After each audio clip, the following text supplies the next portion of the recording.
बंगाल में राष्ट्रपति शासन की लगातार डिमांड उठ रही है और यह डिमांड ज़्यादातर जो लोग उठा रहे हैं, खास करके जो लोग बीजेपी को सपोर्ट करते हैं और सोशल मीडिया पर आमतौर पर देखा जा रहा है कि बीजेपी के देश भर के तमाम सपोर्टर चाहते हैं कि केंद्र सरकार को अपनी ताकत का इस्तेमाल पूरी तरह से करना चाहिए और बंगाल में राष्ट्रपति शासन लगवाने की सिफारिश करनी चाहिए राष्ट्रपति जी से। जाहिर सी बात है, केंद्र सरकार के हाथ में बहुत कुछ होता है अगर उन्हें किसी राज्य की सरकार बर्खास्त करनी हो, और यही कारण है कि जो बीजेपी के समर्थक हैं वो चाहते हैं कि ममता बनर्जी की सरकार हटे और वहाँ पर इस वक्त प्रेसिडेंट रूल हो और फ्रेश इलेक्शन हो। लेकिन इस सब के बावजूद भी लगातार वहाँ चुनाव के बाद हिंसा देखी गई थी, विधानसभा चुनाव में हिंसा हुई, लोकसभा चुनावों में हिंसा हुई, और बंगाल का तो इतिहास ही रहा है पिछले कई सालों से कि वहाँ पर चुनावों में हिंसा देखने को मिलती है। यहाँ तक कि उत्तर प्रदेश, बिहार जैसे राज्यों में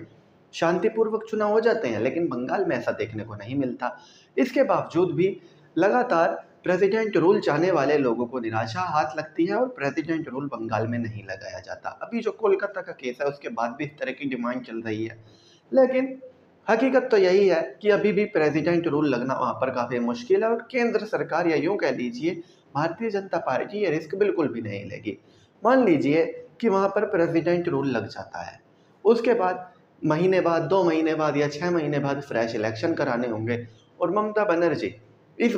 मुद्दे को अपने फेवर में यूज़ करेंगी, लोगों से इमोशनली कनेक्ट होंगी कि उनकी सरकार को बीजेपी गिराना चाहती है क्योंकि वो बंगाल के लिए अच्छा काम कर रही हैं। और ऐसा भी हो सकता है कि बीजेपी के जितने एमएलए अब हैं उसके आधे रह जाएँ या उससे भी कम हो जाएँ। हाँ, ऐसा होने की भी संभावना है अगर बीजेपी का मैनेजमेंट अच्छा हो कि बीजेपी की सरकार बन जाए। लेकिन ममता बनर्जी की अपने राज्य पर पकड़ इतनी मजबूत है, खासकर कि वोटर्स पे पकड़ इतनी मजबूत है कि वो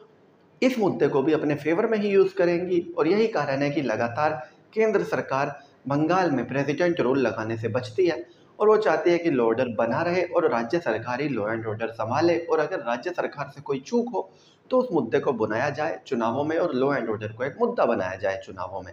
यही कारण है कि अभी भी प्रेसिडेंट रूल की बातें हो रही हैं, लेकिन प्रेसिडेंट रूल लगेगा इस बात की उम्मीद बहुत कम है। तो चलिए दोस्तों, मैं राहुल दहिया फिलहाल इस वीडियो के लिए इतना ही। आगे भी इसी तरह की वीडियोस के लिए बने रहिए मेरे साथ। धन्यवाद।